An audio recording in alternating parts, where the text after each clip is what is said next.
భారతదేశంలో ఒక 14 ప్రశ్నలు ఇప్పుడు భారత రాజ్యాంగాన్ని అటు సుప్రీంకోర్టును కొంత కలవరపాటుకు గురి చేస్తూ ఉన్నాయి.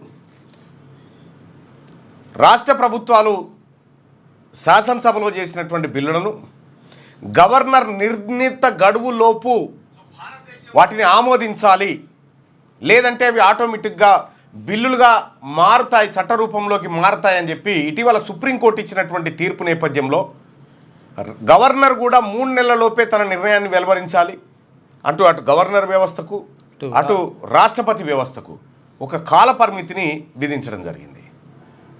సో గవర్నర్కు రాష్ట్రపతికే రాజ్యాంగాధిపతికే మీరు నిర్ణీత కాలం గింతాన్ని కేటాయిస్తారని చెప్పి ద్రౌపది ముర్ము గారికి కోపం వచ్చింది, ప్రెసిడెంట్ గారికి. ఆమె వెంటనే 14 ప్రశ్నలను సుప్రీంకోర్టుకు పంపింది.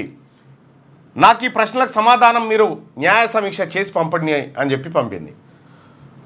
సో వాస్తవానికి తమిళనాడు కాడ రాజుకున్న పంచాయతీ. తమిళనాడు కాడ ఉన్నటువంటి గవర్నర్ గారు తమిళనాడు ప్రభుత్వం చేసినటువంటి బిల్లులను ఆమోదించకుండా అట్లా సుదీర్ఘకాలం పాటు పెండింగ్ పెట్టడంతో తమిళనాడు ప్రభుత్వం సుప్రీంకోర్టును ఆశ్రయించింది.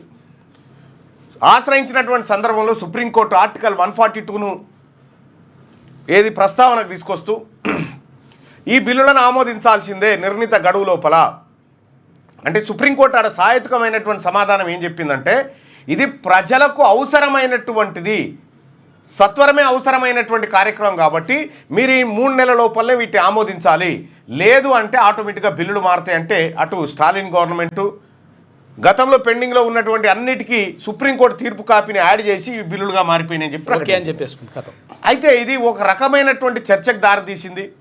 సుప్రీంకోర్టు గవర్నర్లను రాష్ట్రపతిని కూడా ఆదేశించగలదా, నిజంగా సుప్రీంకోర్టుకు అంత దమ్ముందా అనేది ఒక విస్తృతమైన చర్చ సాగింది.